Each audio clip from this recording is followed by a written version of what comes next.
Dr. Ellen Wald, Dr. Wald. I would ask you how your week's going, but I already asked you that offline, and there's no reason for you to repeat how your week started off because no one cares about the Giants beating the Saints. So we're not going to go No there. one.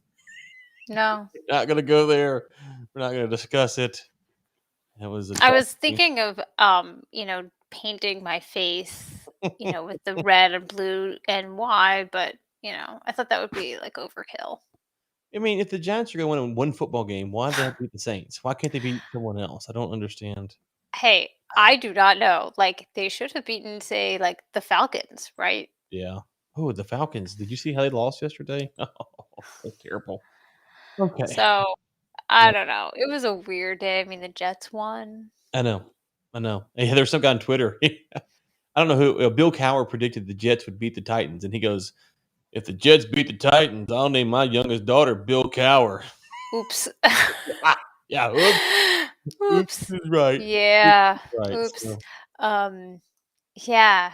I don't know. Things been a little weird. I mean, I was gonna say like the Jaguars. Well, they didn't win, but they played on Thursday, and it's a good thing though that they were playing in Cincinnati. I think because right towards the end of the game, we had a very loud sonic boom, and I was thinking like if they had been playing then it could have like really disrupted things. I mean, it was pretty intense. Like we thought like a tree had fallen into well, our house. I mean, it was that oh, loud.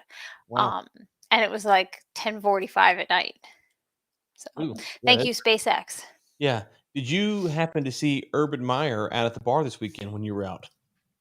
I was not in Cleveland, so I Oh, is did that where he not. was? He was up in Apparently it Cleveland? was in I don't know. Oh, I thought it was in Ohio. Yeah. I don't know. I saw the I don't story. think that I'm cool enough to frequent the kind of bars that Urban Meyer frequents. It didn't look that nice, but yeah, maybe not. Okay. All right, let's get into what people came here for, which is not to hear Yeah. about the Giants beating the Saints. That's just depressing. Okay. Why California is shutting down its last nuclear plant? I can answer that because they're idiots. I mean, did you see that Elon Musk this weekend said that we're going to need to double our grid capacity for electricity to go to EVs? I don't I mean, I He's didn't not like check wrong. his math, but I don't think he's all that wrong. No, not at Yeah. all, not at all. And so it's just nice. So, anyways, um, Can I give you California. my favorite? Also, if you are able to show this article on screen and can scroll down to the very interesting photograph of the mayor or the former mayor, excuse me, of San Luis Obispo. Wait, was this right here, right? Scroll No, down. no, the Keep PowerPoint. going. Keep going. You'll know when you get there. Keep going. Up, back up, lady, and keep going up. Oh, Yes, there you go. there you go. Yeah, yeah. So this is Heidi Harmon, the former mayor of San Luis Obispo, who was interviewed for this. Um, she said, "This was the best reason I think that someone has given for why they want to shut down this nuclear plant at a time when California is facing a major power crunch. They're trying to convert or to transition to clean energy, but also increasing natural gas burning in their state." She says she was the most recent mayor of San Luis Obispo, which is where the nuclear plant is located. She says, "I've basically grown up here. I've been here all my adult life.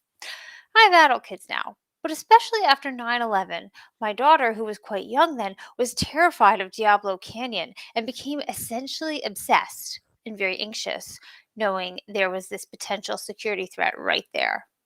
I mean, 9/11. if that's not a reason to shut down a perfectly well functioning nuclear plant that provides a lot of clean energy to California's residents, then I don't know what is, right? I mean, like a young girl's deep seated anxieties are absolutely a reason to, you know, pump more greenhouse gases into the 9/11. atmosphere.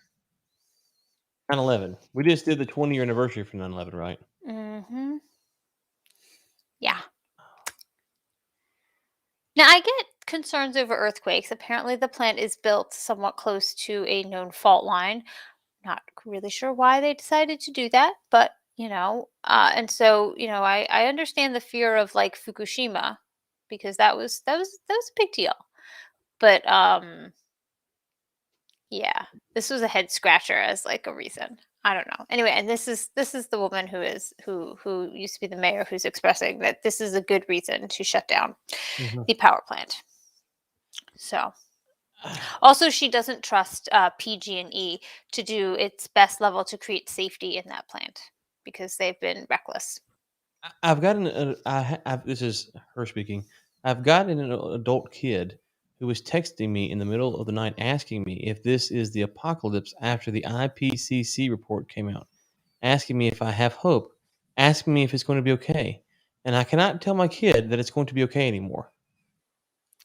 Then why All are we shutting down the plant if it's not going to be okay? Like what are you trying to prevent? I don't know. I mean, PG&E says plant is not shutting down because of safety concerns. They have geoscience professionals and the long-term seismic program to ensure the facility is safe. but if you're saying that we're no longer we're past the threshold of things are going to be okay, then unless you think that somehow you can revert, like you can do the Superman reverse the spin of the Earth or whatever, then what are you trying to prevent? You kind of Can slow I it down. can I also ask, in this day and age, we are told constantly that we must trust the experts, right? We are supposed to unquestionably, unfailingly trust the experts to give us the, correct advice related to safety concerns, right? This is what we are told, and if you do not trust the experts, you are a misinformation spreader, lots of other Yes, things. I'm not going to get into that. But anyway, so the experts in this case say that this area seismically is one of the most studied and well known areas. They believe it's safe. The nuclear plant is an quote an incredible marvel of technology and has provided clean, affordable, and reliable power to Californians for almost 4 decades, with the capacity to do so for another 4 decades. That's the guy who is the chief nuclear officer from PG&E. So he's an expert, right? He said that Diablo can run for 80 years, but its life is being cut short by at least 20 years. So why are we how so we're supposed to trust the experts to keep us safe, except when we're not? then we Is trust the that is mayor. that the message? Then we trust the mayor and her kids who are The former mayor. former mayor, whatever. Former mayor. If we know politicians are all trustworthy. That's the one thing we all agree on. Yeah. So I will say this, a short plug. Inside the War Room episode recent, Dr. Patricia Farah comes on. And I will say this, I don't know much about her politics, except for I suspect me and her are not on the same side of the spectrum. And if you just listen to her and she talks about scientists, I would challenge all of our listeners to go listen and come back and be reminded that some of these issues that we discuss are a little bit more complex. And again, I don't think that she's and I see the world the same way a lot, but she's a historian of science, so I think that we should go just hear what she has to say about the history of science. And it's not like she's a and about how to read modern science. With that being said, to your point, Ellen, about experts, we almost need. Here's what we need: we need an expert of expert interpreters. That's what we need. We need that person to How come about just like people with common sense and critical thinking? on. I'm gonna Well, nominate the public yeah, well, of I mean, common sense and critical thinking to be the expert interpreters. we don't want the public involved, Ellen. That's they're not up for the task. We need to have the people to tell us. Right. So, but Yeah. ca- how much more can California take off the grid? I mean, we've had the stories about San Francisco, the natural gas. They're stopping drilling in Los Angeles. You're shutting down your last nuclear plant. I mean, we have to reverse these policies at some point, right? Yeah. Well, I don't know. I really do believe we're moving towards this idea of like there just won't be continuous electricity for people. I mean, it just seems like that's where we're going. Speaking of which, Oh, you got the book, How to I Blow got Up the a book. Pipeline. I Oh, got the I'm so book. excited. Look at the back. Oh, let's see the back. Property will cost us the earth. There's like no who designed that book? Like you couldn't design a more overtly Marxist treatise if you were trying. Like I used to tell my students, we used to read, we used to do these document readings, and I used to teach, different document readings, and I would tell them that when you read a document where the person talks about land redistribution, Mhm. that's like a key word to say that, like, that's a Marxist concept. Mm, So if you're reading something from like somebody in, South America or the Caribbean or Cuba or Egypt or even Iran or whatever, and they mention land redistribution, that the idea, like that's like the subtle way to find out like yeah, Marxism. yeah. That book, not subtle. Not so, no, no, no, no. We'll again for those listening, the back of property will cost us the earth. I don't know. I guess we're all supposed to be nomadic. To your point. I feel like we should have like um uh um dramatic readings from passages of it on the show. Yes, yes, we should. Okay, we're talking about China here with Mark Rossano. So let's go to the UK story next. Just Ooh, we're talking that's about a good China, for a one. minute. And my Bloomberg has locked up on me. Here it is. Yeah, no, Yeah, I that's why I usually don't pick Bloomberg articles because they're not accessible for like the vast majority of us. yeah, So, but this one I couldn't find anywhere else. So yeah. I'll They're give you planning the. to go they're going green, right? Fossil fuel free by 2035. Well, so here's the interesting part about this article. So I'll read a few quick parts of it. The UK will reserve. This is why this article is kind of interesting in comparison to the California one. Will reserve a key role for nuclear power in the nation's electricity system as a backup for renewables in a plan to phase out natural gas by 2035. Which is also a really interesting statement to unpack because, like, why don't you want to phase out coal first? Like, are they assuming that coal's already been phased out? So they're gonna phase out natural gas. They're gonna have all renewables and nuclear as a backup. But like renewables don't provide baseload, so like Yeah, that right. doesn't make any sense to anyone who. Okay, fossil fuels will no longer be used to generate power by the middle of the next decade. That's quick. As the UK tackles the double threat of climate change and an energy supply crunch that has sent prices spiraling to record highs, the government says the plan is a landmark move to end Britain's dependency on volatile fossil fuels. Because, like, wind and solar aren't volatile at all, right? It's. I mean, it's one of these things where we t- we have to quit lying to the general public. Like we have to quit lying to them at some point, right? We Yeah. have to at some point. And they have this great interactive chart showing the UK power mix, which shows definitely a lot of growth in wind and solar. Okay, over the past 10 years, but and also bioenergy. I don't know what they call it. Oh no, bioenergy and gas are like indistinguishable on this chart. They have the same color, so I don't know what that is. But and then nuclear. So so I don't know. I just don't. I don't know. This Let's doesn't go seem back to like the right. best plan. But so I think I commented that like Britain's power grid will just not have power unless they really want to fast track a lot of nuclear reactors, like fast. So I don't know. I haven't read How to Blow a Pipeline. I just got it at the end of the day. But if he is going to advocate for renewables, okay, if he's going to advocate for renewables, then you have to have property, right? Like not a key. We're all going to share it. Well, It's that means collective. well, okay, if we all share it, then that means we all get the determination in what happens to that land, which is not obviously what he's really advocating for. I believe it's Stu. Hey, Stu, if that's you, it says LinkedIn user once again. So I don't know. I think that's Stu. Yeah, Um, but if you're cutting natural gas, your nuclear is the backup. Why? I mean, I don't know why nuclear gets such a bad rap. Okay, I understand theoretically why, but why do we not? Why can people not get out the word that nuclear is the way to go? I don't why are governments so opposed to it?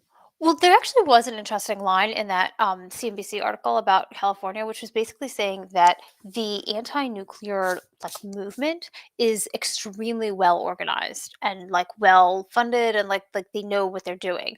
And so I thought that was a really interesting remark because they're saying that that um, they're just like really they like they're better organized. They have better that and they've been around for a lot longer. I mean, the anti-nuclear power movement has basically been around since like there was nuclear power. So these like high profile nuclear disasters like Chernobyl and Fukushima and Three Mile Island, and especially that, remember that like it was like a docudrama about Chernobyl. I couldn't even watch like past Yeah. like the first episode, but that was, and so I think there's something to be said for the emotional thing and also the high level of organization that the advocates against nuclear power have. So that may be part of the explanation. Um. Okay. And I'm sorry. I saw a breaking news story here that kind of caught me off guard here. We'll come back to that in a minute. Stu, curious, you like nuclear. What are your thoughts on what will it take to get mass adoption of nuclear? And I've been saying this for some time now. We talk about getting off fossil fuels. That message does not work in Africa. Just so we're all clear, Yeah. they're not sitting there talking about, oh, we don't want drilling.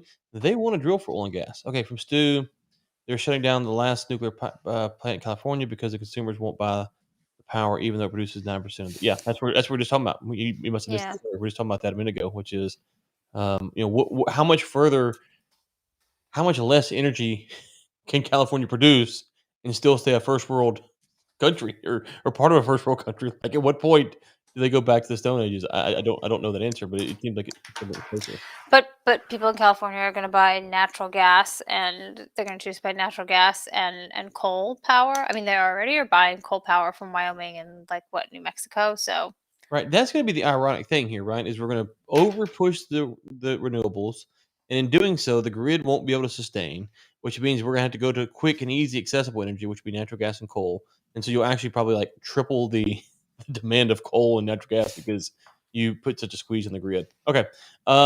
Climate change could cost the US up to 10.5% of its GDP by 2100, study says. That seems a bit low if we go with all of this stuff, so seems a bit low. can we talk about how we think we know what U.S. GDP will be in 2100?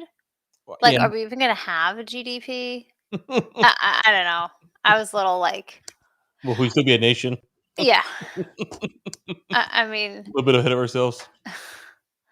I just think that, yeah. The other thing I would like to say, this is something I remember learning way back when I was like a freshman in college. Um, One of the interesting things is that one of the reasons why natural disasters are so expensive is because they tend to occur in areas with a very high concentration of value of like property and value. So like earthquakes happen in areas of California where there are a lot of fancy houses and Yeah, like rich people right. live in cities. The same with like hurricanes hitting, The beach. yeah, Miami. I mean, it's like Right. one thing if the hurricane hits like rando place in like the middle of like the Kansas. Florida Panhandle, but a lot of hurricanes tend to hit like Miami, Right. and so there's a great content, and there's and we actually use this like mapping program. This was like to like map some of this, but you could see how there was such a great concentration of wealth in areas that have these so obviously they're going to cost more, and over time more and more wealth has become concentrated in those areas. So like you read this and you're like, oh well, just the natural disasters are worse. Maybe they are a little worse, but you also have to account for the fact that people are so much richer and there's so much more wealth accumulation in these areas, so obviously it's going to be more destructive. So I just Oh, I just think that yeah, that's like an important thing to keep in mind when you see these reports, because it's not just like, oh my god, climate. Maybe like, look, like Bill Gates has like a fancy house on like you were saying, like yeah, this is where people want to live, like fine. And this is also a thing with like insurance. There are people, it's obviously going to be really hard to get insurance for help, but a lot of people just self-insure. They're like, look, I built my multi-million-dollar house in Miami and I don't want to pay for the like extravagant insurance costs. If it gets destroyed, I have the money in the bank to cover it, so they're essentially like self-insured, yeah. you No, know no. So, yes. So you think about a tornado in the middle of Kansas and a hurricane hitting a rich part um, of, um, of Florida or wherever, or just take it to your point about a hurricane hitting maybe a less populated area. That's all plays into it, and you don't have to take it. It's not conspiracy theory. It's just how it works. So if something happens in New York City, it's a far bigger deal than if it happens in some rural part of the country. So just from a news coverage standpoint, right? The news is going to cover what gets the most eyeballs. That's one thing. The second thing is to your point, which is the wealth lives on the beach. We all want to live on the beach, right? So if I could afford Bill Gates' $20 million mansion in San Diego, I'd be out there right now in his beachfront property in San Diego. So if there's an earthquake that happens, his house, if it's damaged, was like my whole neighborhood being damaged. It's like the whole neighborhood is damaged. Okay, more than that, Exactly. right? And so the economies of scale are such larger. And then again, you get the wealth, the fame, and the final thing is, if you think about the wildfires, and I'm not trying to minimize any of this. We're not trying to do that. But if you think about the wildfires when they happen, when they get around the stars and the celebrities houses, they start bringing them on to talk about the impact. Listen, it's just celebrity influence.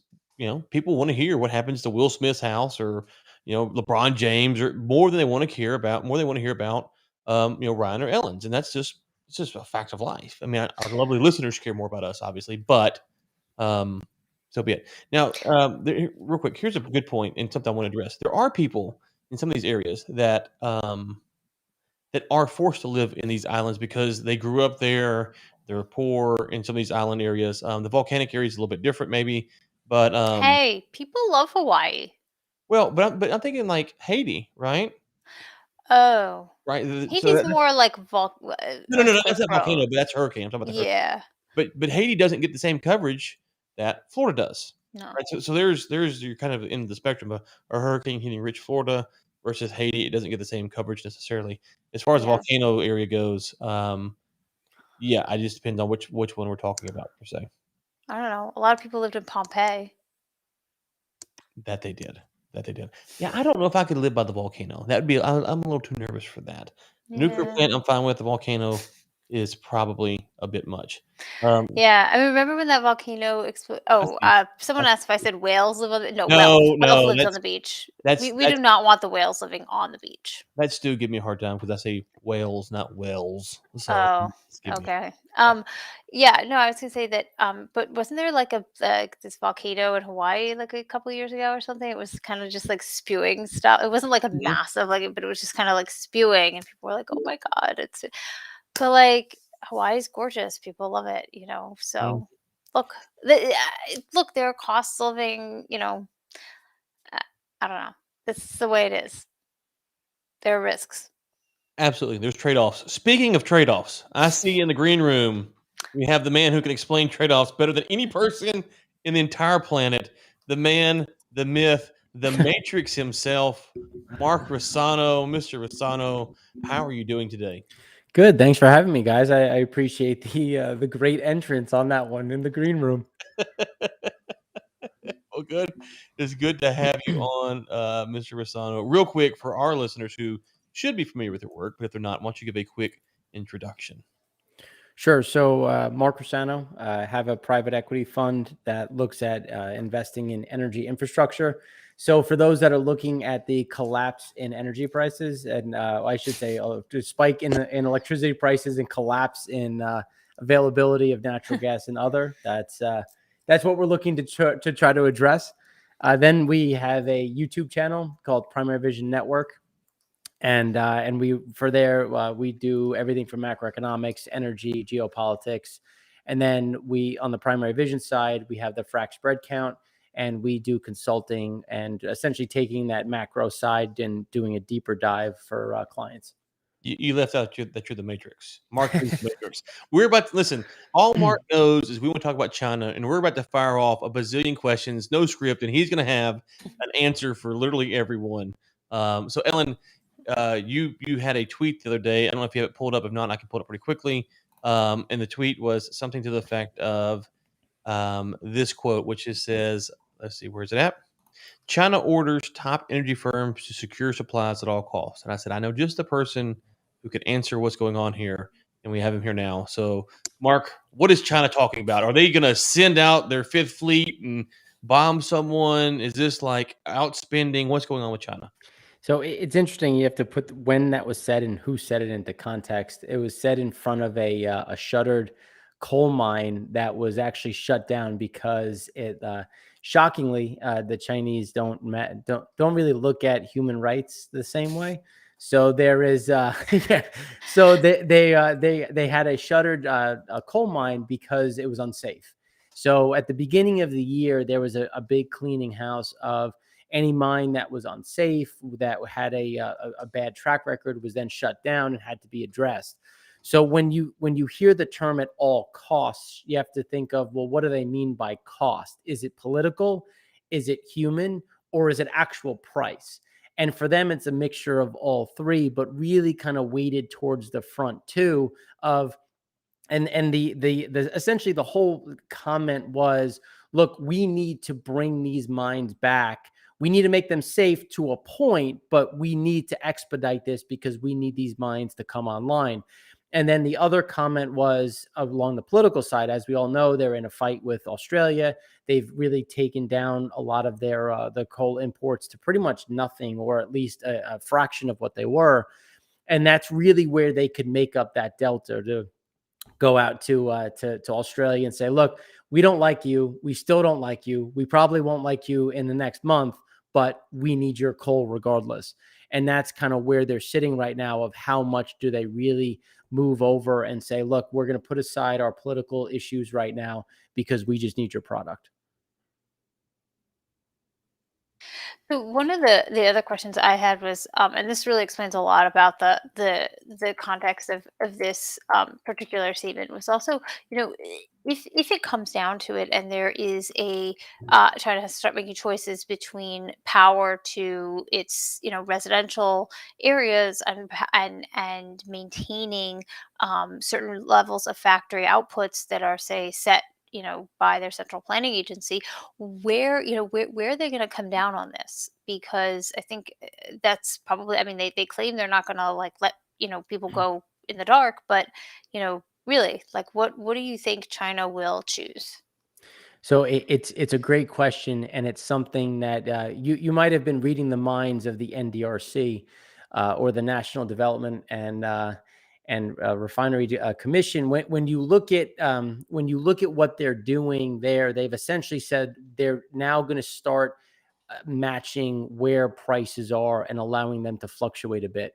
So in this sense, they've actually extended a certain amount of how they're going to pledge an increased coal supply.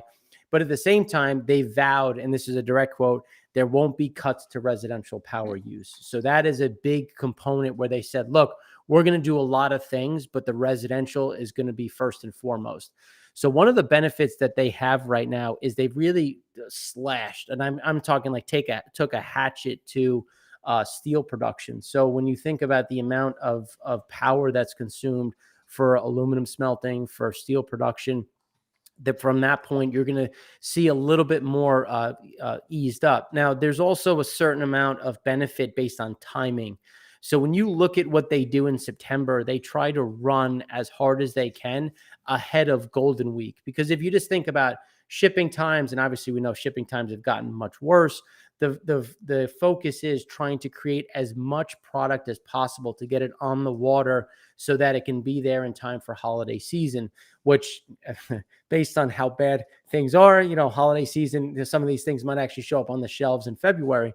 But when you look at what they're trying to do, there was a lot of front loading. So now that they're on the other side of that, typically when you look into October and November, you get a big drop of industrial throughput. So that'll free up some of the capacity. But realistically, it's going to be, what is the NDRC doing? And they're letting the provincial side also control that power a bit. So then you can take that to the next level. And it was something that Trivium actually put out today. When you look at the movement, so when you look at Inner Mongolia, Shanghai, Shandong, Guangdong, they've essentially allowed that the coal-fired power to rise up to 10% over the government benchmark price. So that's also trying to drive some of those natural curbs, because they're going to push that down into the industrial side, not the residential side. Thank you. That was a very interesting explanation. I also wonder, and this may, what the effect of slashing steel production will actually have on China's, perhaps unintended, on its greenhouse gas output, and if they will kind of use this to shore up their political capital at the upcoming COP26 talks. despite the fact that they certainly weren't doing it for greenhouse gas reasons. Well, and it's funny because if you look at the caps that they had created back in January, they had capped the amount of production, the amount of electricity that could be consumed, and it was a bit arbitrary. But now that they've actually reached a lot of those caps right now, they can say, look, in adherence to these greenhouse gases, in adherence to what we said we were going to do, we're going to slow it down. But then you look at the underlying economics of manufacturing is going down. You're looking at other how they feed into the system. All of their slowdowns are happening on the manufacturing side. And then when you look at back orders and new orders, I mean, back orders are still elevated. New orders, especially new export orders coming out of China, are going through a floor. So you're seeing at a point where they have a lot of excuses that they can use. And then they can also build this off with, well, we also missed our GDP estimates because of COVID. We had to shut down these ports because of our adherence to emissions. We had to slow down manufacturing. So all of a sudden they can help kind of distance themselves. And by them, I mean the party can distance themselves from the issues and say, this is more outside of our control. But if it wasn't for us, it'd be way worse. Yeah, can you walk us through what you would normally expect to see China doing on the oil side, buying towards the end of the year and into Q1, and what we might see with prices, at least Brent at around $81 or whatever it is? So what changed this year? So typically we see quotas get issued a little bit earlier than they're currently getting issued. You can see that there's a lot of slippage in when these new import quotas are coming out. And remember, they made a lot of changes to the amount the Shandong or the teapot refiners could actually import. So I was talking to Big Oren about this earlier, and he was saying, just watch for how much quote unquote Malaysia crude starts getting imported into China, where when you start looking at Iran, you start looking at Venezuela and the adjustments that they've made. Now, the problem is, and something that we had called out about 3 or 4 weeks ago, was that you had that Typhoon Shanthu coming through that was going to cause an adjustment in the floating storage. And now that has come past, a lot of this floating storage has come back, and you're starting to see some of these issues at the port because of the power that we've talked about. There's now a big buildup of crude that's sitting offshore. They're trying to wait to come online, and they've been cutting a lot of their refinery runs. A mixture of an elevated amount of refined product in onshore, but at the same time because of power issues. Now, when you look at where teapots are running right now, they're at about 2018 levels, or about 68% utilization rate. And then when you look at the state-owned guys, depending on where you are, all of the state-owned guys that are focused for the export market are still running fairly strong, where those that are focusing internally have really started to cut runs about anywhere from 3 to 7%, depending on your location. So then when you look at the teapots, and it's funny because I talk about fuel oil is at a 6-year high. And the only time they've had more fuel oil in storage was actually in 2014. And when you look at the export market, they've actually increased exports in September, and that's expected to continue a bit into October, but they might try to cap that to preserve some of the fuel oil, for that gas to oil burn. Then on the other side, the ARB remains wide open coming from Asia into Europe, which is really coming into the Atlantic basin. So right now, based on that spread being open, even though you are seeing a pickup in consumption of fuel oil, especially out of Bangladesh, Pakistan, and some other emerging markets, there's still a wide open movement coming into Europe, which is, again, kind of counter to what we're seeing with all these huge demand figures getting thrown around for winter consumption. One of the things Ellen and I were talking about before shift gears here is the nuclear power plant in California is getting ready to close down. We talk about the Brits looking to go clean by 2035. Walk us through from your perspective, how much further can we have pushed these issues without replacing the baseload? Because it feels like we're talking about getting rid of how we're going to keep the grid online, and we're saying we're going to replace it with wind and solar, but if you look at it, it doesn't seem that that's a viable path we're on right now. Well, that's why when you look at it, you have to look at it from 3 perspectives. It's 1, you have power generation, 2, you have transmission, and then 3, you have storage. So the question is, you have to address all three at the same time to make sure where, if I'm going to build wind, where is it, and how do I run back my wires to connect it to the grid to make it consistent. And then if the wind isn't blowing, if the sun isn't shining, what is my storage plan? Is it I have no storage because batteries aren't there yet, or I have 6 hours of battery storage, or am I going to need a natural gas fired facility to backstop it?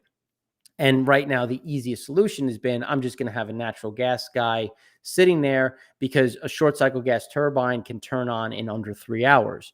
Now, the problem is you need natural gas for that. And if you have an interruptible contract, well, it's interruptible for a reason, because if things go south, it can be interrupted. And we've seen that time and time again with the UK, for an example, getting paid almost $400 per kilowatt hour just to bring a coal facility back on for 4 hours. And bringing a coal facility on, it's not hard per se. It's not a 3-hour turnaround. Like if you're running as fast as you can, it's 24 hours to fire up these machines, and just for 3 hours, 4 hours worth of that mix. So the issue is, it's not an and or an or. It's not an or. It's not fossil fuel or renewable. It's and. We have to look at both. Their baskets work. Is there a lot of wind? Sure. We have to respect that. We have to build that capacity, but we also need natural gas storage. We also need natural gas that is going to be affordable, because when we look at where prices are today, it's not the wealthy that get hit by this. This is someone where a poor individual is going to have to sit there and say, do I heat my apartment to 60 degrees or do I feed my family tonight? And having to make that decision is absurd. So we really need to look at how do we replenish and essentially establish a reliable but also affordable grid. And we have those answers in natural gas and coal that's available. It's just the pendulum has swung too far, too fast. Ellen? No, you go ahead. Yeah. So speaking on too far, too fast, when you look at kind of too far, too fast from some of the supply chain issues that we're seeing, and you talked about delivery of goods might not be here for Christmas season. How could that impact prices, consumer demand, consumer strength? Because if you see that the Christmas season, the travel season doesn't really meet expectation because of a lot that's going on, could we see that the price soften some, or is there nothing to stop the price right now? So the question comes down to demand and supply, and because of the supply side issues, you're not going to see a supply response. And that's looking at goods, in terms of goods capacity. We just don't have the ability to make that response. Like, just because, Ford needs chips, we know that. Ford can't go out and get chips. So there's, no matter what they do, no matter how hard they try, they will not be able to get those microchips. So then prices go up. And then that's where you get the demand response, where I think at this point, based on the University of Michigan, it's the worst time ever to buy a car based on their views. It's the worst time to buy a house since 1982. So you're looking at that response on the demand side, where everyone's like, whoa, whoa, whoa. You want how much? And my parents had to have to replace their car that's up in December. And their MSR, everything's trading $2,500 to $5,000 above MSRP because they can. Because look, if you want it, fine, you can pay for it, but otherwise, get in line. And that's where you're starting to see this demand response, and that's where that you need that demand to come down. But the problem is, when you look at and I keep talking about this, there's value and volume. So the volume continues to soften, but the value of the stuff is going higher due to inflation, due to, the supply constraints, but also there is that bit of demand that remains there that is helping to keep things bid. But as you have those excess of savings going away, you have those government transfers really starting to wind down, that's when you really start to see that sink in. And then you look at 3M, Unilever, Kimberly, P&G, all raising prices. Those are things that we consume on a daily basis, and that's going up again. Then you look at shrinkflation, where things are getting smaller, and even though prices are technically the same, you're getting less for your money, which again is just hurting the budget as wages continue to struggle. And so amidst all of this, it really makes me like, why? I mean, it's obvious to anyone who goes to the supermarket that we've got inflation. Why do we keep seeing people trying to, or people, economists who work for the government, let's be specific here, downplaying this or saying it's not, it's transitory, it's not real, or it's not gonna, like, why? I mean, uh, as consumers, we're all experiencing this in a variety of sectors, Right. and it just seems so, like there's such a disconnect. And the disconnect continues to grow because now they actually introduce something else of core inflation. So now they even took out more from the inflation to be like, oh no, well, if you remove this little, so it's like, okay, let's remove everything that's going up, and then, oh, by the way, we have no inflation. It's like, well, yeah, because you Ah, excluded everything. And the to your point on the food side, they keep trying to attest to it's supply chain driven. As the supply chains catch up with themselves, it'll be fine. But again, they're ignoring the supply chain of how food gets to your table. You look at the fact that we are very short on a bumper. This is not going to be a bumper crop year. We have yields falling around the world. You have wheat that has come in well below even the USDA estimates, which is continuing to get bullish pricing, bearish volumes. And then you look at the energy issue. Well, what does it take to make a lot of, run a refiner, run a pet chem, run a fertilizer facility? Natural gas. So now you have natural gas prices going up. Now you have in Europe, some of the fertilizer guys have had to either cut runs or just shutter facilities altogether because there's no money. So then the farmer panics and the farmer says, oh my God, I need to go out and buy my fertilizer right now for next year. So now they're forward buying their fertilizer prices and they're locking in these elevated prices for 2022. So then when you look at just the shift in everything, now you're like, all right, well, I'm going to plant more wheat acres, or I'm going to plant more corn acres, or instead of letting this lie folly, I'm going to plant soybeans. So then you're going to increase the general consumption, but you're also going to adjust the shift because at the beginning of the year, we saw what was coming and people didn't plant as much cotton. So guess what's happened to cotton? Cotton is now at an 11-year high. So there's always these cause and effects that continue to move through. And then you take the fact that people are eating more from home. You take the fact that spoilage is increased because, on a good day, Brazil has terrible logistics and had an issue with rot. Now throw in the wrinkle of the current supply chain issues, the lack of availability of dry bulk. And all of a sudden you have more rot, you have more yield destruction. And that's where you get this continuous thing, which makes it much less transitory because I can't force corn to grow faster. So that just becomes less of a transitory issue in general. so Well, I just want to quickly follow up. So, do you think that there is an element of speculation? I mean, it seems like you have described that there is some element of, kind of, at least fear, or kind of speculation that is helping to keep these prices being driven up. But then, on top of that, like farmers wanting to lock in fertilizer so they can plant, and this all causes a price rise. But do you think that there is any kind of element of, not like mean spirited speculation, but people who are looking at this and saying, okay, like, how can I make a buck off yeah. of this market, and that is also a factor. Yes, and you're seeing that as it's become easier and easier to trade on margin, it's Mhm. become easier to get access to futures markets. You've seen an increase in the amount of speculation that has really been built into this market versus where it has been in the past. Now, some of it has valid reason where when you look at the inherent backdrop, but then when you look at some of it, it's just that speculation of I need to get in front of this. I want Mhm. to try to move and capture. Like you look at crude for an example, and back to Ryan's question on what normally happens right now. It's like China normally sees a pickup in demand. They see a pickup in imports to close out December because they do have an increase in capacity. Things are coming out of downturns, at downtime. You coming out of maintenance season. But right now you have this huge focus on front month oil buying Mhm. and you're getting into the steep backwardation, but everyone keeps talking about pent up demand. It's like, well, if the demand's going to be in the future, why are you buying front month when I can go and buy, 9 million barrels of September Fortes North Sea crude?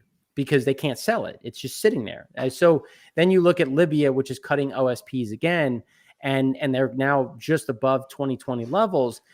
Given it's off of dated Brent's run away. They're trying to manage this, but that's where, and I'd love to hear your take on this, because one of my biggest views was my base case was OPEC was going to increase 400,000 barrels, but the delta of how bullish this is going to be is on OSPs, on how much is Saudi going to give on the OSP side, especially to Asia. Oh, yeah, actually, that was like my next question, actually. But yeah, I think that the issue of OSPs is huge. And we had like a slight indication that Aramco was actually looking to drop its OSPs to Asia. They haven't issued them yet. They usually wait till after the OPEC meeting to issue them. So we should expect, we should expect, what is it? It's the 3rd. They usually issue them, I think, by the 4th. So we should expect them to issue them quite soon. But I think that they had looked at dropping their OSPs to Asia. So it'll be interesting to see. And I was kind of curious as to what you were thinking in terms of, like, I mean, we didn't actually talk about the OPEC meeting at all in the podcast. So what do you think China? What do you think China thinks about this latest OPEC decision? I mean, we know what the White House was gunning for. Right. We know that Russia was like totally disinterested. But what do you think was China's perspective on this? I think they're more concerned about price right now, and so volumes are one thing. And if you look at volumes, there's a lot of crude that's available. Given, it depends on where you are. Russian ESPO is at a 19-month high, while euros continue to weaken. So it's just a matter of where you're buying. But if you look at ESPOs, who buys them? But Asia, that's a Chinese grade. That's one of their biggest buying. Then you look at Angola. They've been kind of shying away from those Angolan crudes. So the question is then, what are they waiting for? And if you look at Iraq, they've been trying to pull a little bit more from Iraq versus previous. Middle East has seen an increase of exports versus production. But I think it's going to come down to OSPs. I think they've indicated, anywhere from 45 to 60 cent cut. But I think to show that they're playing ball, you really need to see like $1.50 coming off, because then that'd be a real number to the refiner. Because if you think about where that's transferring margin, you're giving that margin back to the refiner so they can make a bit more money. It brings down the cost, because you look at India. India's increased natural gas prices by 62%. They're taking up gasoline prices again. Like, there's a certain mark to market, because these countries are subsidizing. So at what point do they say, look, I'm sorry, but we're going to have to raise this 20%? And if you look at the Chinese consumer, which is getting decimated in general, they need some of this benefit. And I think seeing a sizable cut in the OSP would generate that, because they didn't do it on the production side. Yeah, I just wonder how much, if there's been some, backdoor lobbying, because, for all the discussion of the U.S. Saudi relationship, which I think they put a lot more, they put a lot more into that than there actually is. There are a lot of deep ties between Aramco and China. I mean, Aramco and China have multiple joint ventures, that are really like backboned by the fact that they've got these long-term crude contracts. And, there's a lot of ties there. Yes, they're more recent than, the American ties to Saudi Arabia. But I mean, I would not be surprised if there's been lobbying for lower OSPs directly that just hasn't seen the light of day in the media. I just wonder if can Aramco really cut? Are they really justified lowering their OSPs by $1 to China? And does that mean they're going to try to make up, if they do this, as to China? What does that say about the relationship? I mean, it's basically like a slap in the face to the White House, which would certainly be interesting geopolitically. And that's why it's interesting, because when you look at China kind of getting it from both sides now, with Tay, when she was being interviewed about the Chinese U.S. trade deal. And when you look at what China has been taking, you talk about crude from Saudi Arabia, they've been taking a lot of natural gas liquids from the U.S. as they brought online a lot of ethane crackers, and the most recent ethane crackers with a lot of LPG crackers on the petchem side. So there's also where, we keep talking about, Saudi Arabian crude, but when you look at their LPG price, they've also been, gunning that price as well. So when you look at where China's trying to source some of this crude or just this feedstock, they've been getting hit on both sides. So I think that to your point, I do think that there has been some sort of um, lobbying to bring these down, but when you look at where some of these new shipments are coming, like there's a decent amount of crude that's coming to the U.S. coast that's going to replace what IDA came down. They started to buy. That obviously takes time to get here, so we'll have some of those flows come through. But it's going to be a matter of how does China manage their SPR, their kind of commercial SPR, because there's a lot of fungibility on what is strategic petroleum and what is commercial, as it is. Most of these are state-owned entities. So I think that we should see a bit of I would like to see a surprise cut, because I think that would show that Saudi Arabia is playing ball. But, we all know how angry China is right now, especially at Saudi. Okay, let's see here. One quick question for you, Mark. I work with ranchers here in Texas, cattle farmers, and we sell farm to market. And that's one area in the economy that there might be a touch of inflation, but relatively speaking, the beef and the hogs that we put on the market are way cheaper than you get at the store. The store prices are crazy. Just for inflation in general, for our listeners who are just average consumers, are there other spots in the economy that you're seeing? Hey, listen, there's actually still good value here without doing the crazy reduction of core to get it. Are there other spots that you're seeing good value in the economy that people should go take advantage of? Unfortunately, a lot of that has gone away at this point. There Yeah. isn't as much value in terms of, when you look at food, clothes, for an example. Clothes have had a 20-year down cycle on price, and this is the first year we're going to have an increase. Toys have been deflationary for the last 30 years. This is going to be the first year we have an increase. So there's really nothing left. The only thing I would say is, if you're shopping for the holidays, I would start now, because it's not that you won't be able to get the product that you want. It's just, instead of having 100 available, there's maybe 20. Mm. And you might want to get ahead of that, because then you'll start facing price gouging. You'll start facing, if people will go out, buy as much as they can, then resell it on eBay, and you could get caught up in some of these scams. So it's something where I would just say, look to purchase a little bit earlier than normal. Okay, we said that you could answer any question, and if you haven't proven that answer, we're going to leave you with this one. What happened to Malaysian airline flight 370? Have you seen the show Lost? Okay, Oh, have you seen the show La Brea? I have not. I've seen it advertised. I haven't The seen new it. one. Is it a good one? I'm not sure yet. I ended up tuning in like part way through the first episode, but it seems like people fell through the La Brea tar pits into the past. Okay. That would be an interesting, place for them to find the Malaysian airline flight. Okay, so Mark has answered the question. The movie Lost is actually a documentary about Malaysia Flight 370. We've solved it. Okay, where can people find you at, Mark?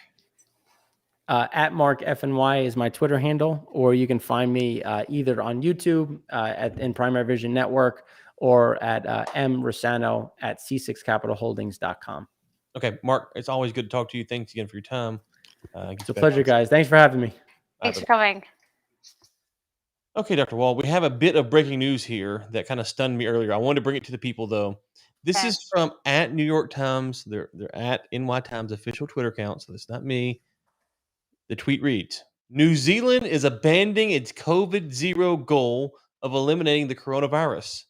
Prime Minister Ardern acknowledged an end to the strategy 7 weeks into a lockdown that has failed to halt an outbreak of the Delta variant. So after getting 2 W's over coronavirus, the third time was not the charm for New Zealand. They are giving up their ludicrous strategy of 0 COVID cases. So good for the people of New Zealand, hopefully. Yep. I COVID wins again. Stunner, the lockdown didn't work, which is what scientists told you forever, but whatever. I Okay. know. I just saw that it was just weird that they're admitting defeat, because usually it's like, oh, we're gonna change the policy and go here. But anyways, they've admitted defeat, so good for them. Admitted defeat. Yep. Okay, Dr. Wald, where will you be this week? Where will I be? So I will be on Bloomberg TV later today at 4:30, and I will be on investing.com later this week as well. Okay, inside the war room, I had on Representative Kevin Brady on last week, and I have a couple. I think I got a China podcast on there with Elizabeth Laris, and I want to say I have one more coming out this week. I had Mark on last week as well, so he's everywhere. Okay, listeners, it's good to be here as always. We'll be back next week, right? Yeah, be back next week. Yeah.